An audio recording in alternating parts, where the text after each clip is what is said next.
Sunny California. What part of California are you in? Southern California. So I'm in Ventura, just about an hour north That's of, right. of Los Angeles.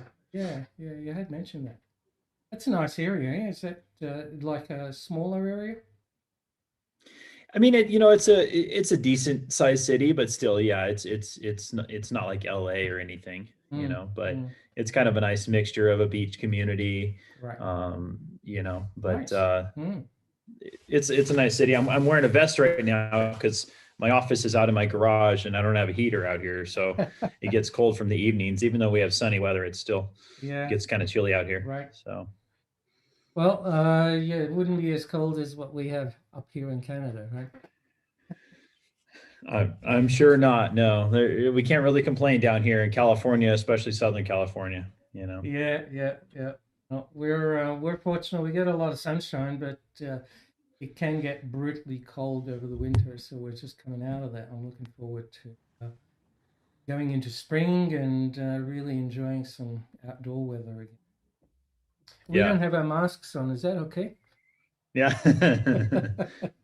I think we're distanced enough between SoCal and Canada. I think we're doing okay. Yeah, very good. All right. Well, let me introduce you properly, man. Tim Vreeland, I've asked Tim to join us today. I was really intrigued by some of the things you were doing, the summit that you did earlier this year. I understand that was one of your first ones. Love to hear a little bit more about that. I'm sure other people would like to hear about that. Tim, Tim's been a business owner. Tim's background, grew up in a family, a church family pastor, I believe was your dad, right? Yeah, And so there was a lot of travel, a lot of giving to the community, I think, so, coaching tends to be a really good journey from where you've been and where you're headed. So we're really blessed to have you here today.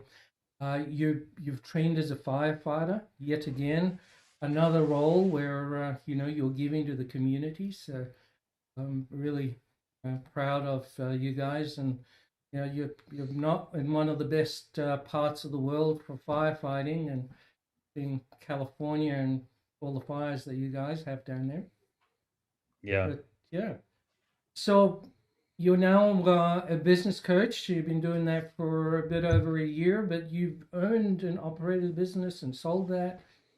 It's really great to see that journey that you've been through, and I'm glad to have you on board today. So thanks, Yeah, thanks Tim. for having me. Yeah. So, you know, I know I had this chat with you the other day, but just to share with the viewers, what caused you to do the summit? That was really well done. Congratulations.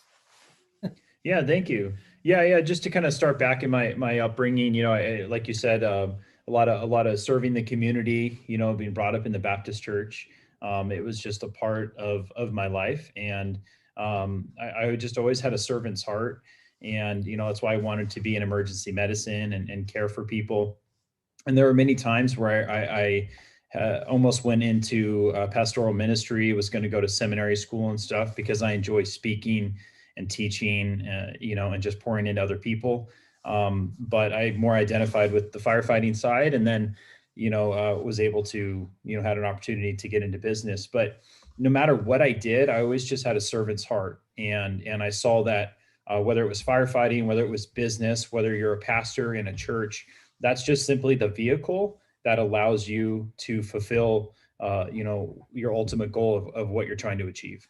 Um, Nice. and Mm. so it was really a blessing to be able to get into business and to not only learn that skill set, but to be able to bless customers. So the summit, and I know we'll get into more of my story of my backstory with the business, but the summit, to fast forward, was based around hope. Last year, 2020 was a miserable year for a lot of business owners. I mean, there was a lot of businesses that thrived, and those that pivoted correctly maybe did better than they did in 2019.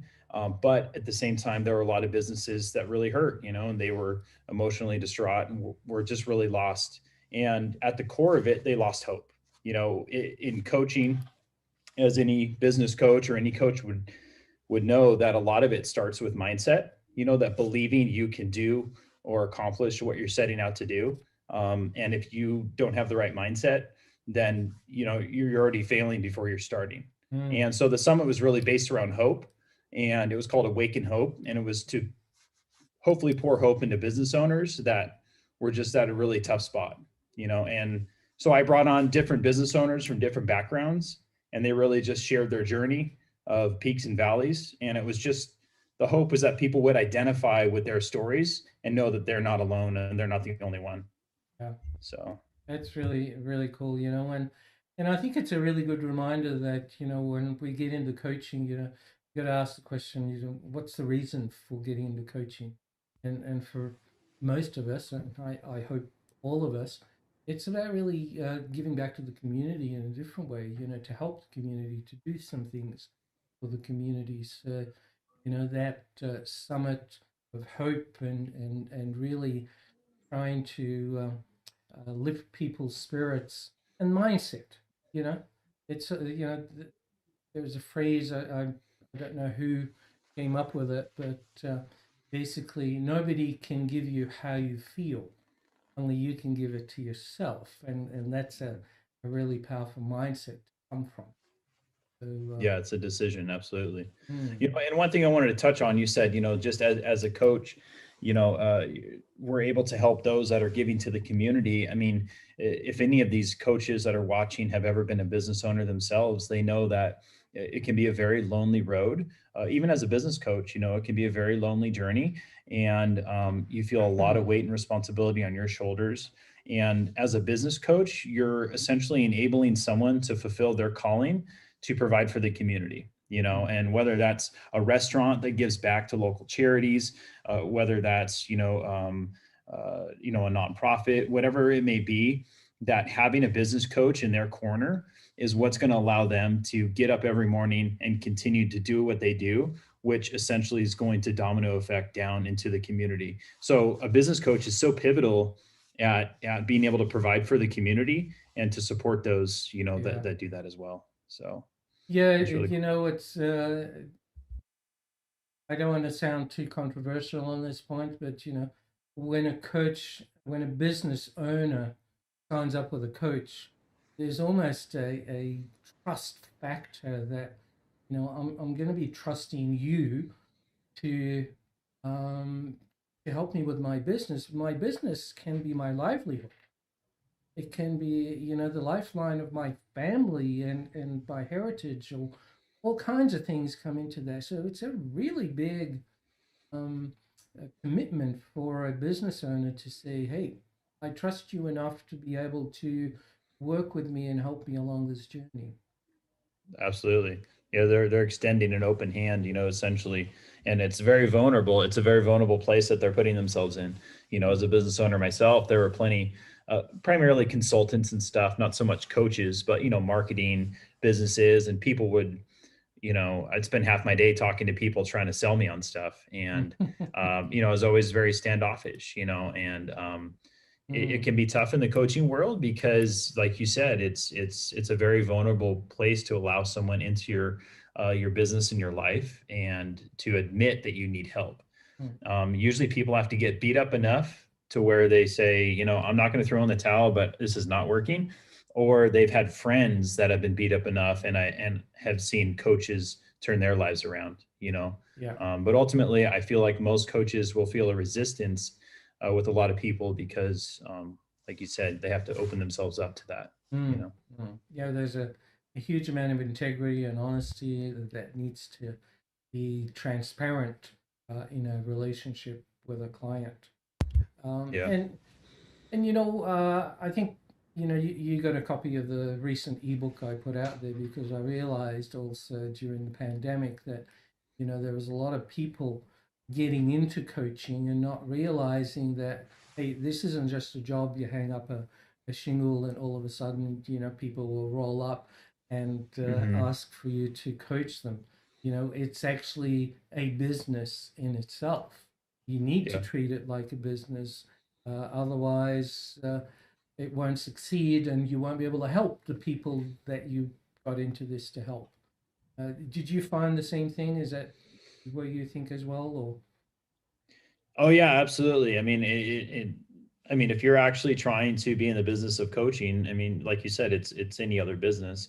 I mean, it's there's nothing wrong with having a side gig, or this is something I have fun doing and I help people as needed. But if you're serious actually of being all in this industry, absolutely, it's the only way to be sustainable. Mm, And I mean, my skill set is usually on business processes and operations and stuff like that. So, I lean more towards organizing things and trying to set things up properly.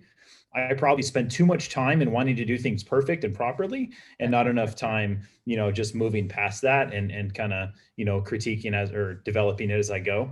yeah. But yeah, no, business structure and Mm, everything is mm, very, very, very important. So, and yeah. it doesn't mean you have to do it all on your own. You Mm, you oftentimes have a lot of resources, and yeah. you can outsource a lot of those tasks, but you want to make sure you pay your taxes and have a proper corporation filed and all sorts of stuff. So Right. Right. Yeah, and I think we were talking about that the other day. So you're preaching to the converted. That I do you find the same thing. I've always found that businesses that are struggling haven't figured out that their business has to have systems and processes, and it's almost like, if you're going to build a house, do you just start building, or do you sit down and do the plan, the foundation, the structure, where the rooms are going to go, how many rooms you need, how are you going to flow between the rooms? Did you find some of the same things? Oh yeah, yeah. I mean, it's as a small business owner myself, before I got into coaching, absolutely, and the business that I took over lacked a lot of those processes, and that was really, most business owners, entrepreneurs get into something because they're good at a specific skill set Yep. or they're passionate about something, right? Mm, So they might not. I mean, some might do it for monetary reasons and just want to work for themselves and stuff, but for the people that are really in it for the right reasons, they just want to serve their customer and they want to have fun doing what they're good at doing, right? That's where they find their joy. yeah. And I would say there's nothing wrong in the startup phase to try to build momentum and to try to serve a customer base and develop your company as you go. I mean, it's like a balancing act. Systems and processes and structure, like you said, is a balancing act, because you don't want to be behind closed doors, building the perfect company and structure and process, only to find that it's irrelevant to what your customers need and want. So we Mm, call in technology, it's called MVP, minimal viable product. But you really want to release a service offering or a business that is functional and you can provide a good service to your customer, but it's not perfect. mhm, But you go into it with the mindset that this thing has to be fine tuned, and I have to add systems and processes as I grow. You know, I tend to want to focus with customers that are in stage 3 of the business life cycle, because they're a little more established. mhm, Um, because when you're in the beginning stages, you're kind of hustling in a sense, yeah. and you're still finding your way and your calling. So, but absolutely, I mean, systems and processes are Mm, key to scaling, a yeah. company for Yeah. sure. Yeah, you bring up a couple of interesting points because, yeah, you don't want the early adopters, or the people that are starting up new businesses. We hate hearing the story of how many businesses die in the first year that don't make it, and in the third year, we're down to, 1/5 of that at best, and so forth. So at the same time, I hear what you're saying is they really haven't figured out all the things they don't know until they've done a few things themselves and struggled and realized, okay, now it's time for me to get a coach and be educated. So what do you do with some of those early ones, or you don't work with them? Do we just give them education, or you got any thoughts on that, or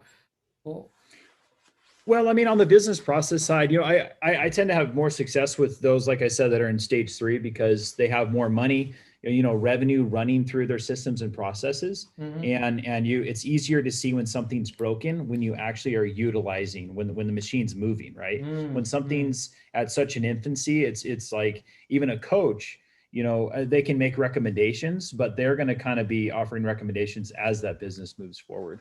Um, I would argue the most important thing, with working with a coach or with anyone that wants to be in business is your mind, is making a commitment to yourself that you're going to show up every day for your business.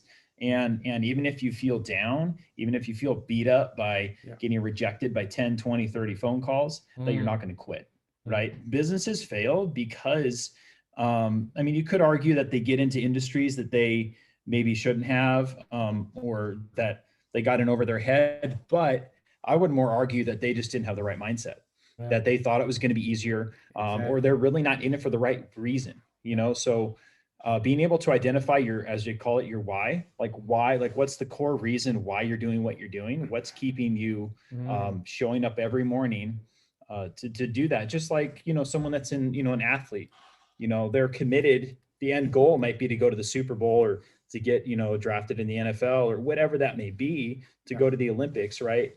They don't just wake up one morning and go to the Olympics. They have a goal, they have a commitment, they have a reason why they want to do it, and then they break that down to steps along the way. And ultimately, it comes to the simplest form of, I'm going to show up every day, I'm going to watch my diet, I'm going to go to the gym and do what I need to do, even if I don't want to do it. And it's the same thing in business, So Yeah, that's the that most important thing. But absolutely, the systems and processes, I've learned simple is better.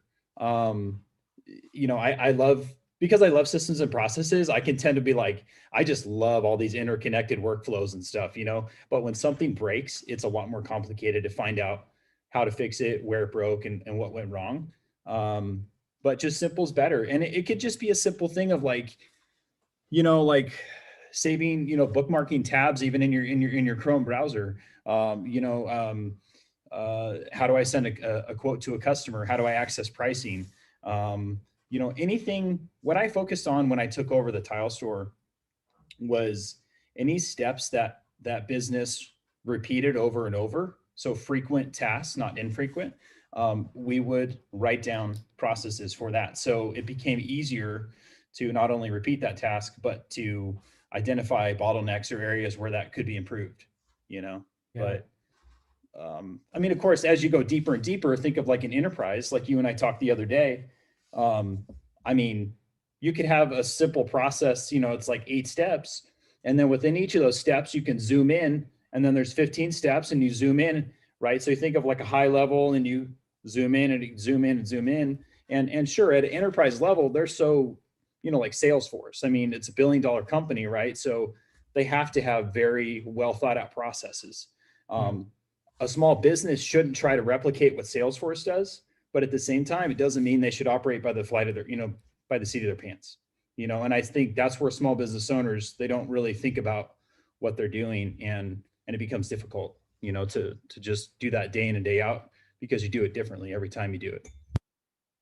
So you would start with the workflows that we said, or what if you were to give someone advice, and I know the audience is coaches or business owners. I think they're both the same thing, right?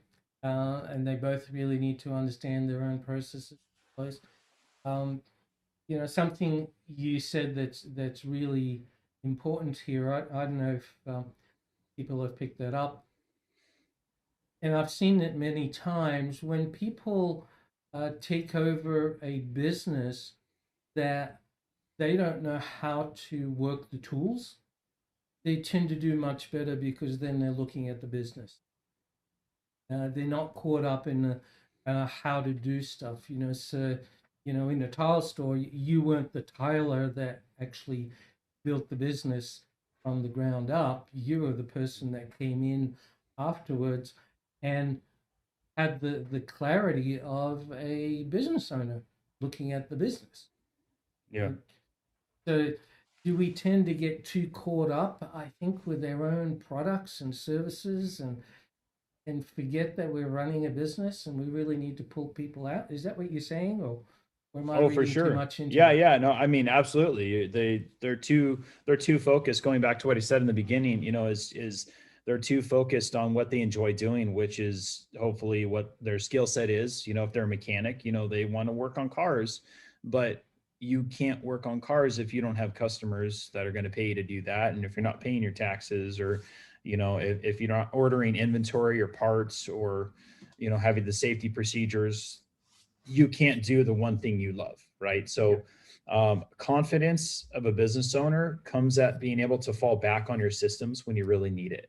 So if you have to step out of your business, or you have to take a break, I mean, whatever you want to do, whether it's, a vacation, or whether it's for health reasons or family reasons, that you're ultimately, what's going to bring peace to a business owner is having processes in place that they can fall back upon. So whether that means it's easier to train someone to come in, or it makes it easier when you're maybe not all mentally there because you're distracted by something going on. Maybe you have a death in your family, but you don't have to think about what you're doing. When you have a thought out process, meaning it's documented on a piece of paper and it's easy to explain, then that can eventually make its way into your subconscious to where you don't even really think about it. So one analogy that Michael Hyatt had brought up in a book I had read was talking about the subconscious, and he said, think about like taking a shower. You don't consciously make a decision. There's a shampoo. Okay, I'm going to put it up here. You just do what you do to take a shower out of routine. And that's why a lot of your best thoughts come when taking a shower, because your mind is able to kind of just go on autopilot, and you're able to actually reactivate other parts of your brain. And it's the same kind of thing with having a process, right? You shouldn't have to put energy into the simplest of things in your business. So absolutely, business owners get caught up in what they enjoy doing, and they forget that there's more pieces and parts to the business. And you can't just not do something because you don't enjoy doing it, you know?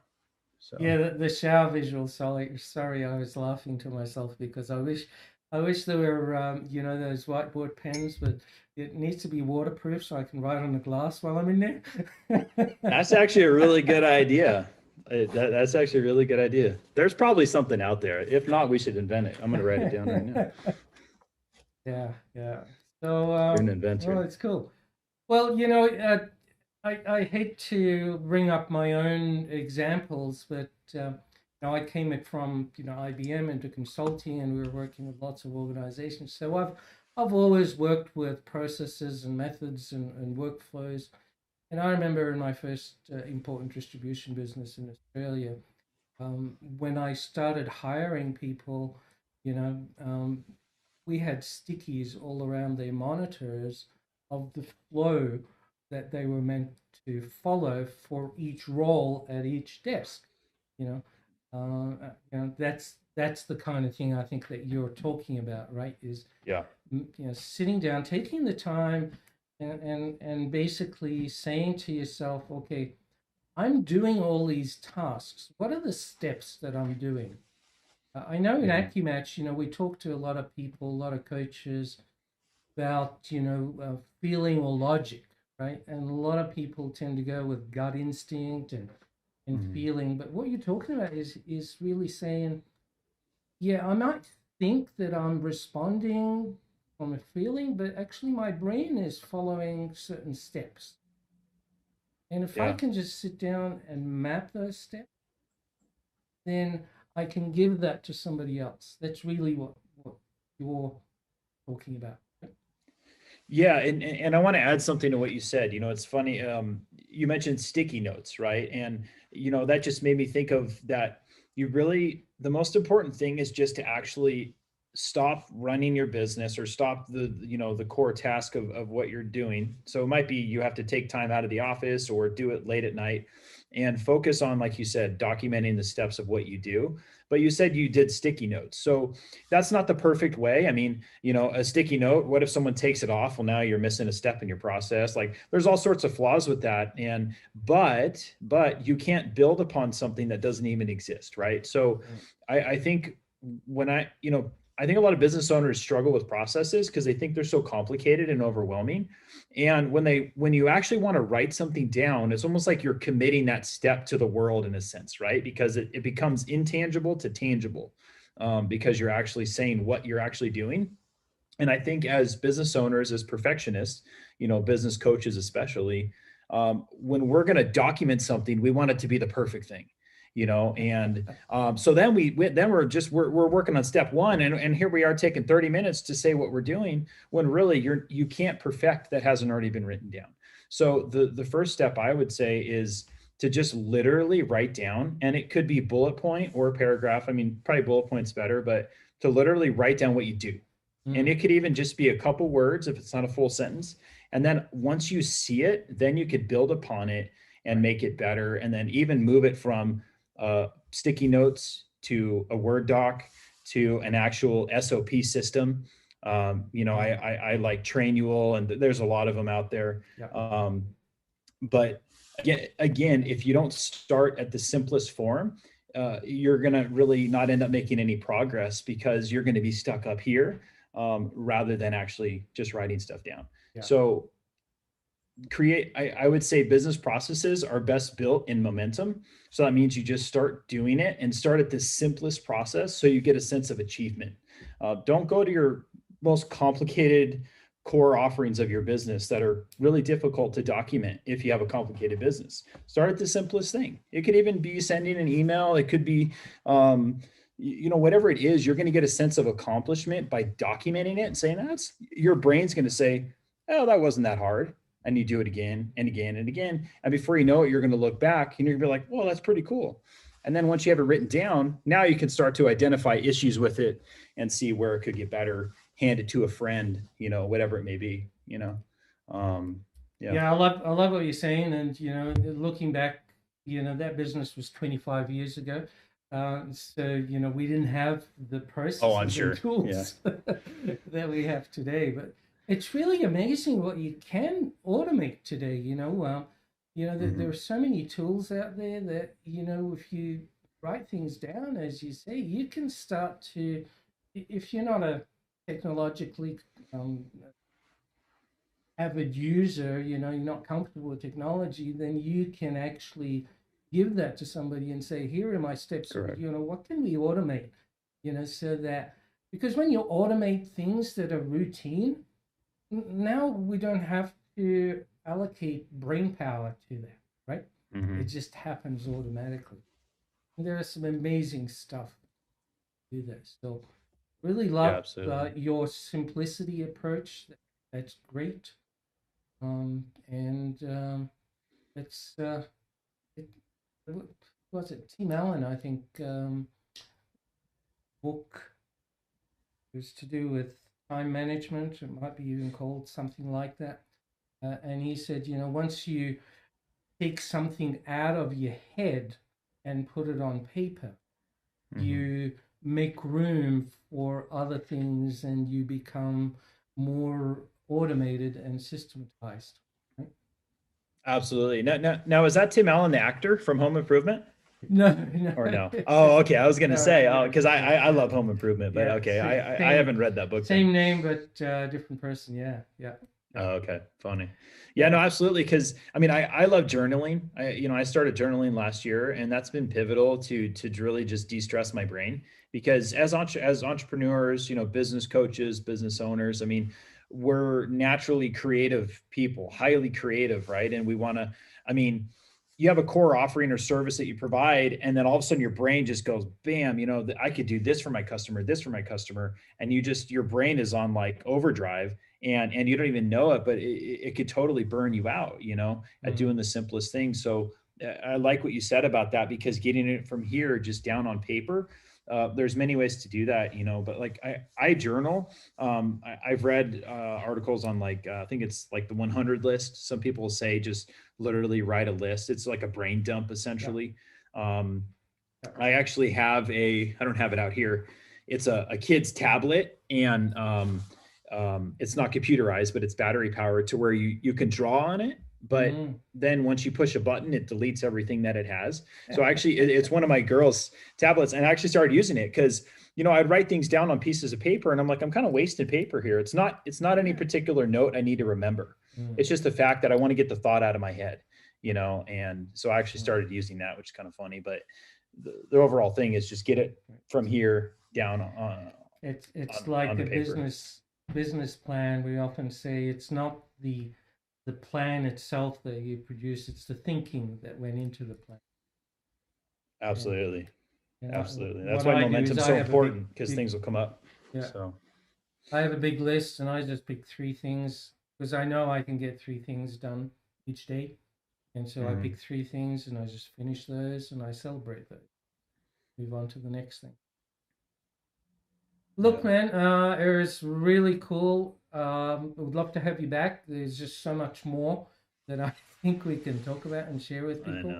know. It's a lot of fun doing that, and we both love giving to the community. So if you're open to it, we'd love to reconnect and get you back and maybe dive into some of those principles a little bit more. Yeah. Absolutely. Yeah, no, I could go all day about this stuff. So thank you very much for having me. It's totally a blessing. I really enjoy talking about Great. all this. Thanks, Tim. Guys, if you want to get hold of Tim, it's on the screen, his website and his email. Please reach out to him.